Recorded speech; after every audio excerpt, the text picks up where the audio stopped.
What is up, guys? I am going to try something a little bit different today. Is this better than that? I just needed a cool thumbnail to do this thing. So, with that being said, I am going to, if you can only choose one, which one are you going to choose? And I'm going to try to do some comparable things with them and give you my impressions on how it feels and what would I do if I can only choose one. So at the end of the video, I'm going to give you a breakdown, maybe a quick little chat, a little mat chat, and tell you what I would pick. So this is going to be my first time trying to talk through a video, and what I am going to be doing is it's going to be, so with the sandbag, it's going to be rows, clean to the shoulder, squats, and lunges. So that will be the sandbag circuit. With the kettlebell, it's going to be rows, cleans, squat, and lunges as well. To kind of give you an idea, I don't think, you're not going to be flipping a kettlebell, so I don't want to compare that to it. You're not going to be, slamming or doing any of that kind of stuff with a kettlebell. But at the same time, some of the more press-oriented things, I thought about maybe doing some presses with it as well, and I might even add that in. Also, like a floor press and a floor press, and what's the difference. I picked a 24 kilo bell because it's, roughly half the weight of this, although I did just fill this up with sand, and I don't have a scale to weigh it, and I just can guarantee it's more than 100 pounds. It has to be. It's just by the feel of it. So, so we're gonna get right into this. I'm gonna start. I'm gonna do them back to back and give the comparison. So I'm gonna shut up now and get right into it.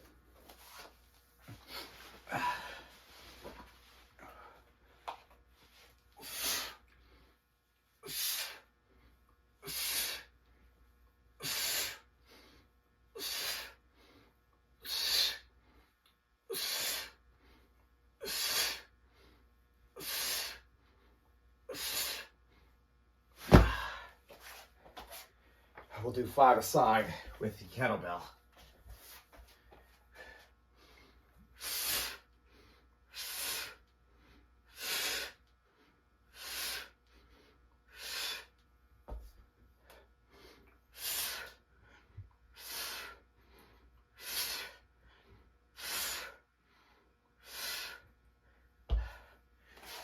Okay, we are without a doubt going to give the point to the kettlebell. So we're going to put kettlebell here and sandbag here. Whoops, I don't know how to make a B. Considering it's in my name, I should know how to do that. Without a doubt, the kettlebell row is night and day a better row for the shoulders. Now, the glutes, it's like an isometric feeling on the glutes, how much weight you're holding up there and the strain it puts on that. If you're trying to build your back and do rows, I would use a kettlebell.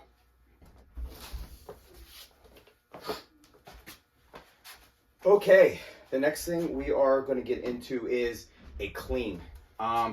Cleaning a sandbag, there's a couple different ways you could do it. I wanted to kind of make them the most ballistic kind of as I can, knowing that the kettlebell is a much more dynamic and ballistic tool. The sandbag absolutely can be as well, so I wanted to kind of give it the best chance. So I'm going to do 2 per side and just kind of give you my comparison of them.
my comparison, who am I going to give that to as the winner?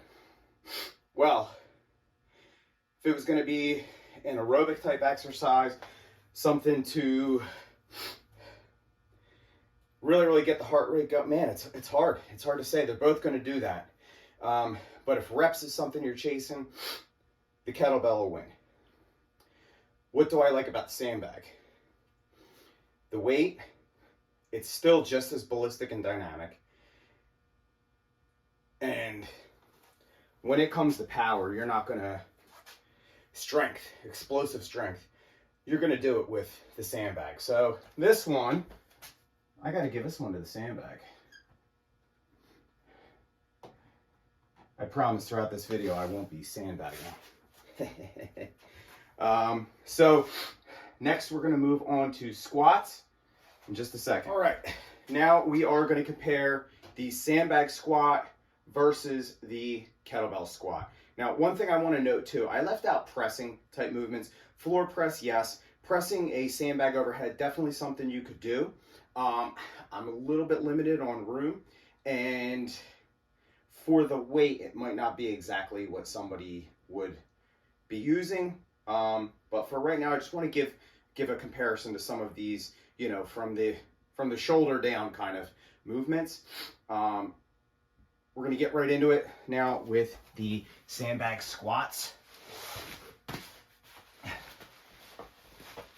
Guys, I got to tell you too, I'm sore. Everything is sore. My feet are sore, my hands are beat up, and my legs are very sore. So here we go.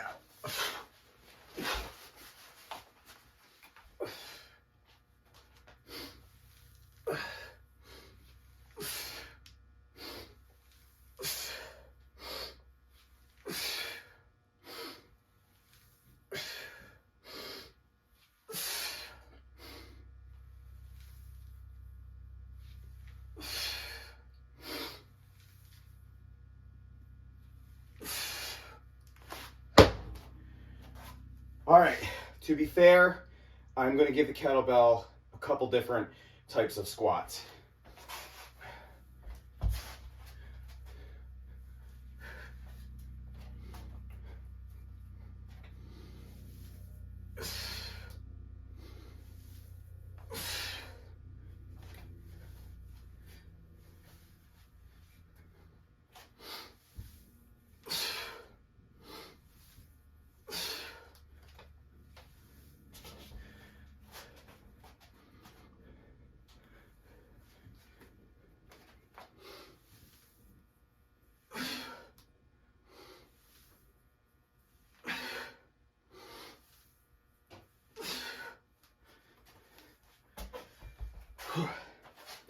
How do I feel about that? With half the weight, the kettlebell absolutely challenges the core and the shoulders a lot. The sandbag squat, if you're going to squat a sandbag, it is definitely easier on the upper body. If you're focusing for getting your legs stronger, load is load. That's half the weight of that. So I'm going to give them each a point here, because the kettlebell is without a doubt better at strengthening the core, strengthening the shoulders. You can offload it, you know, in a single-sided rack position. This is better for not having your core give out first. So they each got to get a point there. Okay, so one I'm learning is 3/4 of the way through making a video that I should probably, after the movements, break and come back, which I'm going to do after this, so that I am a little more long-winded and I'm not hunting for words. But the next thing we're going to get into is lunges. I'm going to start with the kettlebell on this one. You may wonder, like, how's it going to be lunging with a sandbag? How's that going to feel? And I want to try to describe that for you. I think most people may have seen lunges with a kettlebell, so I'm going to do a couple on each side. I'm not going to do it in a goblet form. The most most common way of lunging with a kettlebell would either be, single, in a suitcase like this. So you have a lot more variations with the kettlebell swinging, and then into reverse lunges, forward lunges on this side. You can also do what I call hollow in this way.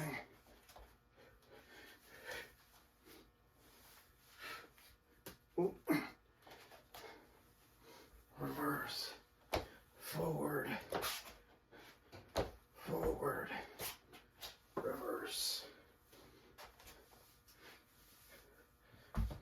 Get the kettlebell out of the way.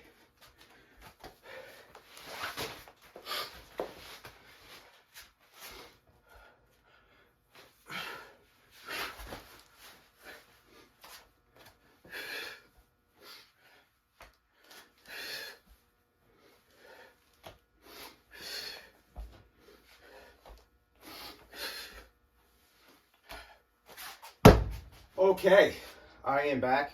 Little, couple big deep breaths so that you guys can hear me and understand me and not hear a bunch of panting in a microphone.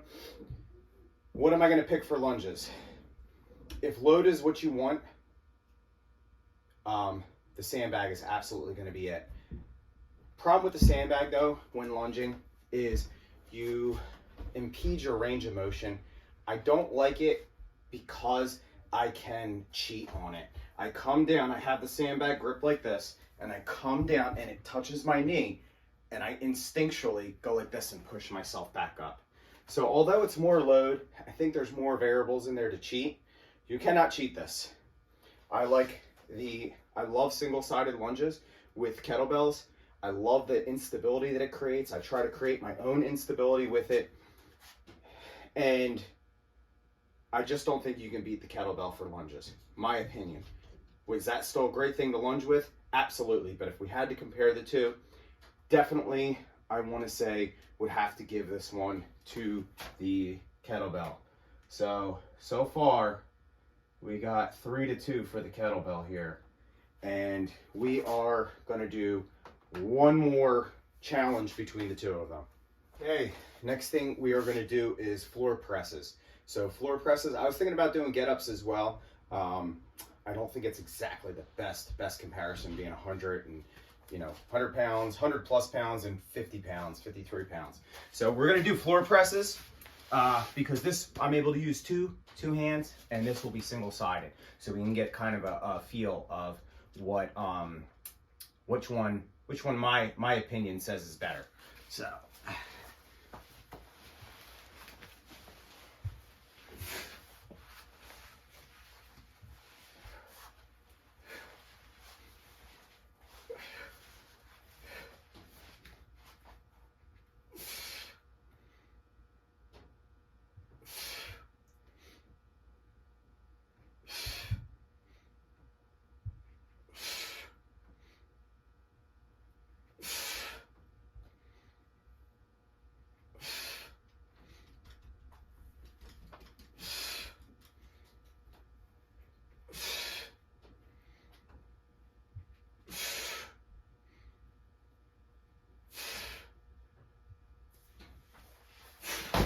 Next, we are going to do a kettlebell floor press. I like to do them off of the sandbag here, like this.